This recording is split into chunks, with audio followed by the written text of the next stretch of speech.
Good morning, everyone. This is Father Nate, missionary priest in Italy, and thanks for joining us today, March 26th, on No Greater Delight, our podcast on Marian feasts and Marian meditations. Well, today we have a great number of celebrations, pretty much like every day. We have a great number in Italy and France. So to get us started, we'll take our lead from the Abbot Orsini, who says on March 26th, we celebrate Notre Dame de Soissons in France. He gives us the year as 1128, and he says, occupied by Benedictine nuns, in this abbey is seen one of the shoes of Our Lady. Okay, so luckily we were able to find more information about this feast, and we're told that the title of Our Lady of the Fields, or Notre Dame des Champs, and the devotion to Our Lady as such, takes us all the way back to the earliest days of Catholic life in France.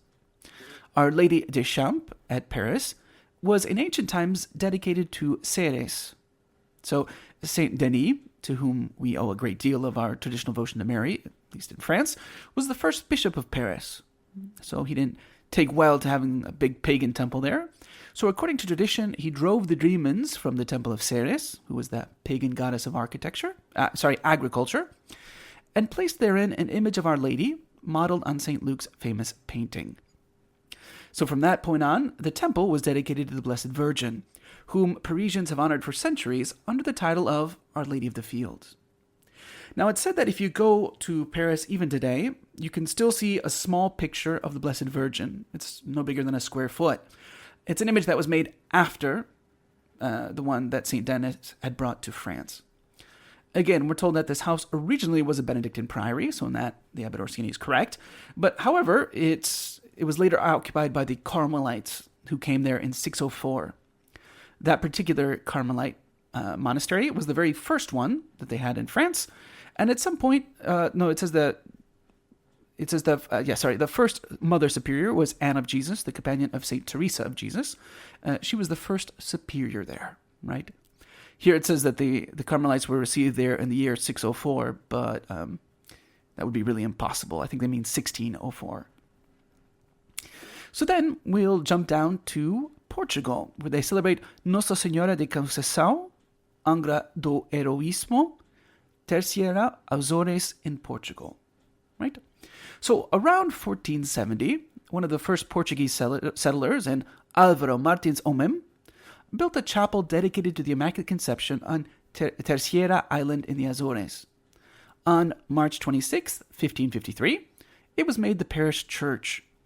A beautiful statue of Our Lady was installed there in 1912, which depicts the Immaculata in traditional Iberian manner, in a white robe and blue mantle, standing on clouds, peopled with cherub heads, hands together in prayer, eyes gazing upwards. Right? The parish celebrated its 450th anniversary in 2003, when the statue was crowned on June 1st. Likewise, in Notre Dame de Nantelly in Saumur, Maine-Haute-Loire, Pays de Léo, France, if that makes any sense to you, that's when the church was dedicated. At Santa Maria de Monte Oliveto in Asciano, Siena, Tuscany, Italy, the monastery was founded in honor of Our Lady in 1319. They celebrate Beata Vergine del Reinau, Colle Val de Elsa in Siena, Tuscany as well.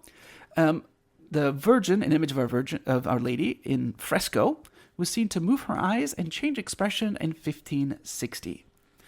Likewise, in Spain, they celebrate Nuestra Señora del Espino, Our Lady of the Thorn, in Santa Gadea del Cid, Burgos, Castilla y León.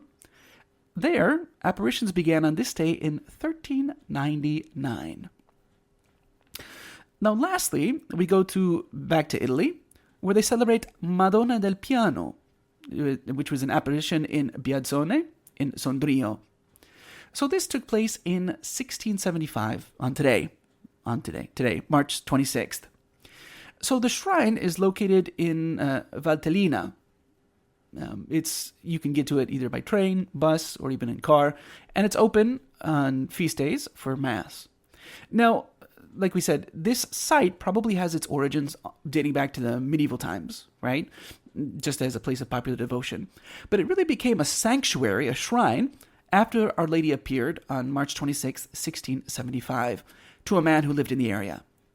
Now, he was told by Our Lady to make there arise an altar and make it the most beautiful thing ever. Like, so that my church might be situated on this level, in this plane, as it were, right?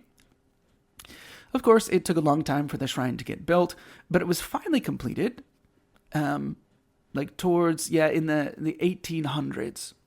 However, on the vigil of the Feast of the Assumption in 1870, the river nearby, the Valais River, overspread its banks and flooded the shrine.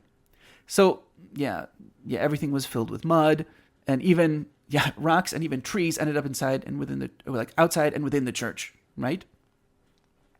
Surprisingly, though, the statue of Our Lady was found intact in the sacristy. From that day on, the church was closed for worshippers. After the Second World War, the shrine, became less and less a popular place to visit. And then in 1961, it was devastated by unknown persons who took away the image of Our Lady. Now the church has actually been rebuilt with a beautiful structure, restored and reopened to worship by the bishop of that place on September 22nd, 1985. And so that is what we're celebrating in the Marian world today on March 26th. For today's reading from The Imitation of Mary by Alexander de Rouville, we continue with Book 4, our sentiments toward the Blessed Virgin, and today we'll start and read the first half of Chapter 3, Mary's Glories in Heaven. And this truly is a conversation between the believer and Mary. So we start with the believer.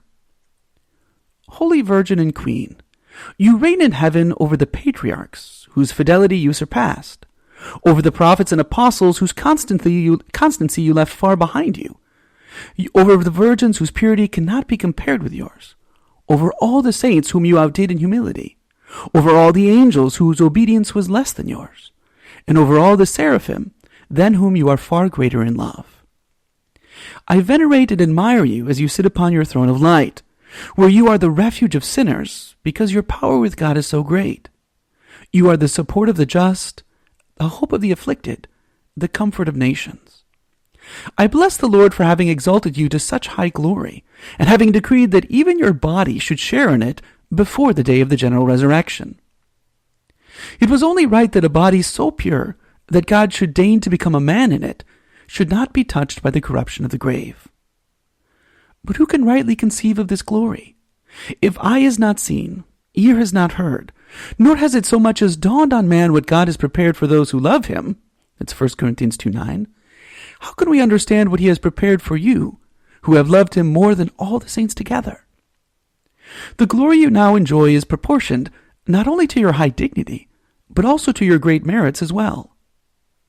To judge how great your glory should be, we need only consider who this Mother of God is. But if the glory of the saints is measured by their merits, and your sublime dignity in heaven is by your great virtues, we must say that in heaven you are by yourself in an order apart, always infinitely less than God, but always immensely above all that is not God. It is fitting that she to whom Jesus had given authority even over himself should have the right to command the angels and saints. How eagerly they vie in giving you the obedience and honor that is your due. Enraptured by the queenly rule you exercise over them, they serve you with sentiments that could please even God himself. Ceaselessly they bless the Lord for the special privileges of grace he granted you. Ceaselessly they bless him for the sublime prerogatives of glory with which he honors you. What acclamations of joy and exultation accompany the blessings they bestow upon you yourself. How tender their veneration for you. How they long to see you loved and honored by all the hearts on earth as it is in heaven. Lovable Queen of the heavenly city, shall it be my good fortune to sing with the angels and saints your praises and those of your Son Jesus? Shall I sing the indescribable delights that are your inheritance?